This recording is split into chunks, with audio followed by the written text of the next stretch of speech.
You Have the Right to Remain Silent. Written by Jacqui Irvine-Creaser. Narrated by Jacqui Irvine-Creaser.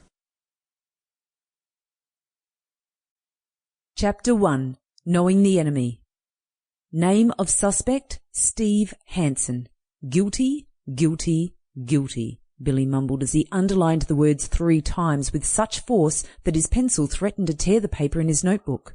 Billy McLeod was normally a happy boy, but lately he seemed as though he frowned more than he smiled.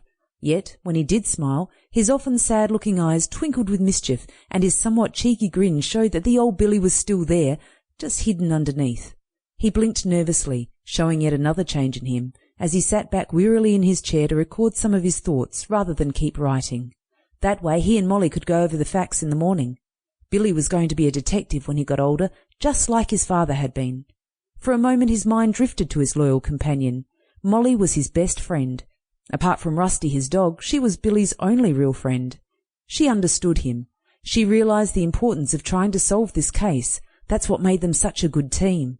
Molly was 11, just 4 months younger than Billy, but she was nearly 15 centimetres shorter than him. Apart from the difference in their height, they had much in common.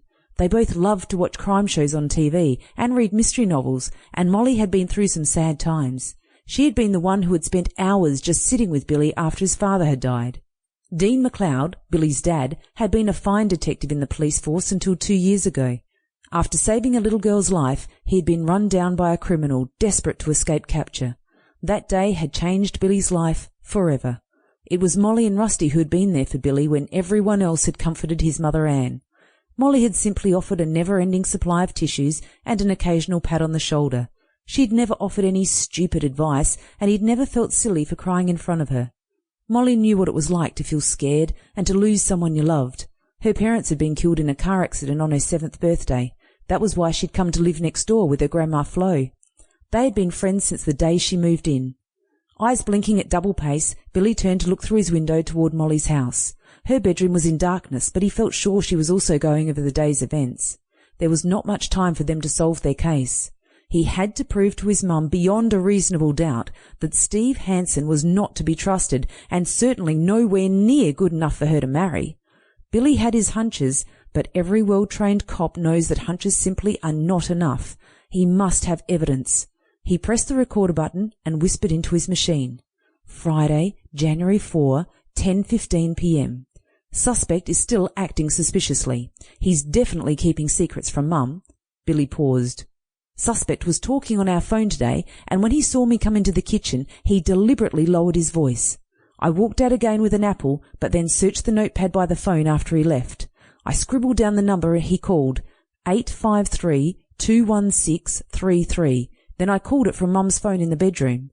The number belongs to Kathy's florist shop. It is possible he was making inquiries for the wedding.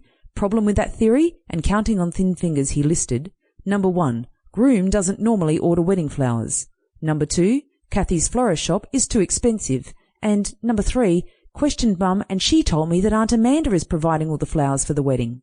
Billy pressed the stop button. His eyes blinked heavily in the dimly lit bedroom as the light from the bedside lamp cast eerie shadows on the walls. Frustrated and tired, he was really worried that he might not be able to solve the most important case of his life. His dad would have done it. His dad would have taken one look at Steve and known exactly what he was up to. He wished his dad could be there to help him now. Of course, if he was, then Billy wouldn't have the problem of Steve to deal with anyway. They would still be one big happy family, just like they used to be before the accident.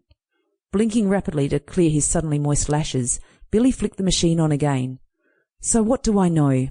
Suspect is calling a florist, but the flowers aren't for the wedding. Maybe the flowers aren't for Mum. With a burst of energy, Billy reached for his torch as his mind began to tick over and he searched his memory and his notepad for any mention of another woman's name. Flick, flick, flick. He leafed through the pages.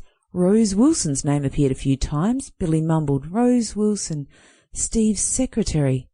That must be it. He'd assumed that Rose was an older woman, but he'd never seen her in person. He mentally kicked himself. How could he have missed it? Everything was starting to add up now. Steve worked back late at the office all the time, and the hushed phone calls he'd witnessed. Steve has another girlfriend, Billy whispered with certainty. But how am I going to prove it before the wedding? He continued with less confidence.